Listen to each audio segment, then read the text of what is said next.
Hey, what's going on, guys? It is me, Kova, and welcome back to some more daily gossip every single damn day. If you're new around here, make sure to hit that subscribe button to get these videos into a little notification for you that I've uploaded and let you know that obviously it's live. So we're starting off anyway with Scott Dan going to Arsenal. Now, I think Scott Dan's a good player. Let's be honest. I think he's done really well for Crystal Palace. I thought he'd bang average until he started playing for them, and he's done well and he's done okay, but are Arsenal getting desperate, or is that just me? Mustafi would be a great signer for Arsenal.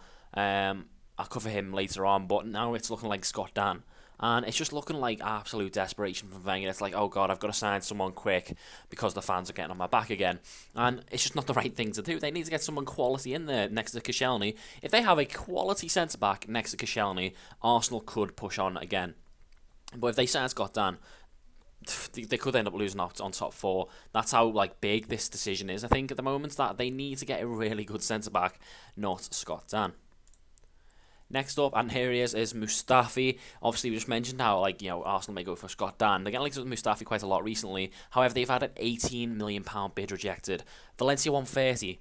How are those two valuations so far away? Now, if I was Arsenal, I'd just say, all right, well, we really want this guy. He's only 24, I think that is. Why don't we just go all out, pay 30 million? 30 million for a 24-year-old centre-back is not that much these days, especially in these transfer climates that we're talking about. A lot of players going for a lot of big money.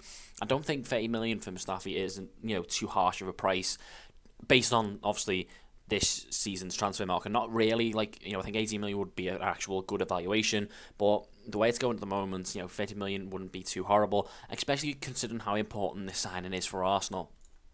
Next up is Gibbs. Obviously, he's getting linked to West Ham because of their need for a left-back. Their search continues.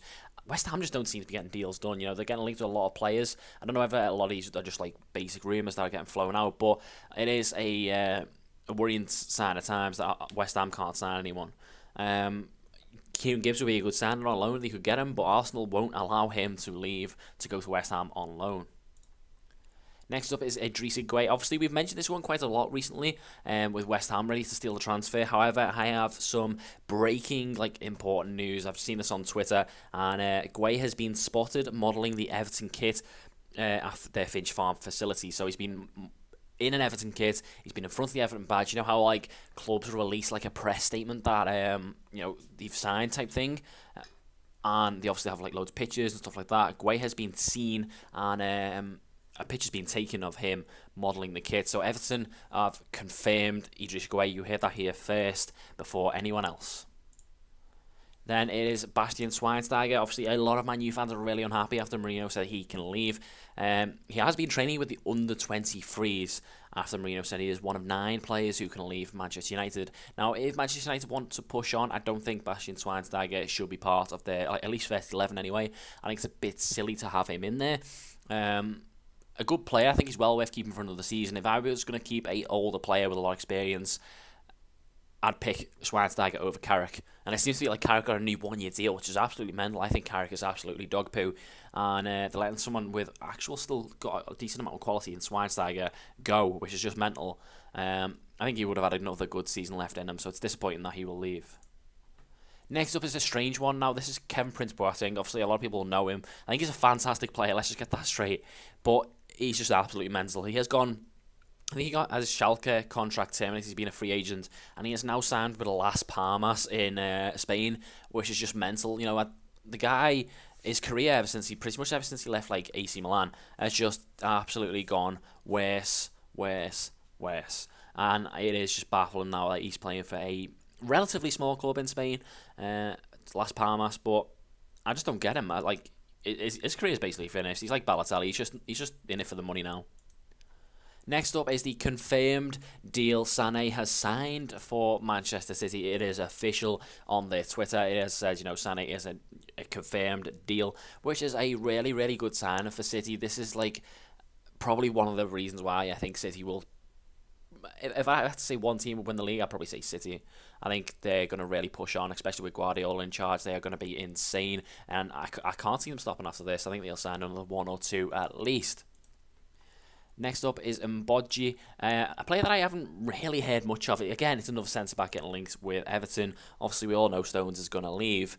However, you know, they've agreed a deal for Williams, by the way. That isn't in this one, but they've agreed a 10 million deal for his services. So I don't know whether Mbodji would still happen then. He's obviously playing in the Belgian league currently. Next up is Verratti. On the PSG Twitter that he has signed a new contract, ending all potential rumours. He was rumoured to go to Real Madrid. He's confirmed his intention to stay with PSG. Don't know if that includes a new buyout clause, I'm not too sure, but he will remain a PSG player. Then we go to Mario Gomez. He is obviously he keeps on getting linked with West Ham, and they are considering a £7 million move. A £7 million move for this guy is not bad at all.